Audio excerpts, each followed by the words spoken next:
Hamas की जड़ें उखाड़ने की तैयारी में इजराइल, अब अरब देशों की एकजुटता पर खड़ा हुआ नया संकट। हमास के घातक हमले के बाद इजराइल ने आतंकी संगठन के समूल नाश की तरफ कदम बढ़ा दिए हैं।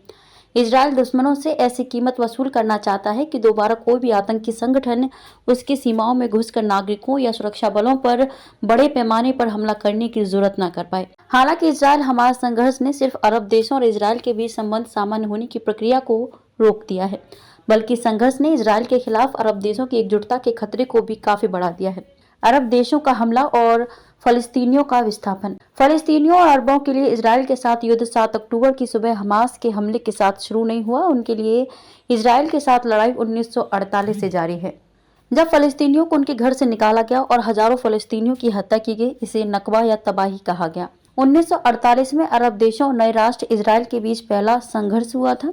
5 अरब देशों के सैन्य गठबंधन मिस्र, इराक, जॉर्डन, लेबनान और सीरिया ने इजराइल पर हमला किया था। हमले का नतीजा ये हुआ कि आधी से अधिक फलस्तीनी आबादी को स्थायी तौर पर विस्थापित होना पड़ा। जंग का दौर। 1956 के स्वेज संकट के बाद इजराइल और अरब देशों के संबंध और खराब हुए। 1967 में मिस्र ने इजरायली पोतों के लिए तीरान खाड़ी बंद करने की घोषणा की। 6 दिन के युद्ध में मिस्र ने गाजा पट्टी, सीरिया ने गोलन हाइट्स गंवा दिया और जॉर्डन ने पूर्वी यरूशलेम और वेस्ट बैंक से नियंत्रण खो दिया।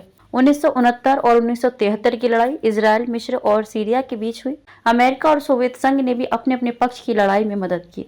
अरब राष्ट्रवाद। अरब देशों ने इजराइल के साथ बार बार युद्ध किया और नतीजे के तौर पर न सिर्फ फलस्तीन बल्कि दूसरे अरब देशों को भी अपनी जमीन इजराइल के हाथों गंवानी पड़ी। 1950 और 1960 के दशक में अरब राष्ट्रवाद पूरे उभार पर था और इस दौर में फलस्तीन का मुद्दा अरब राष्ट्रवाद के केंद्र में रहा।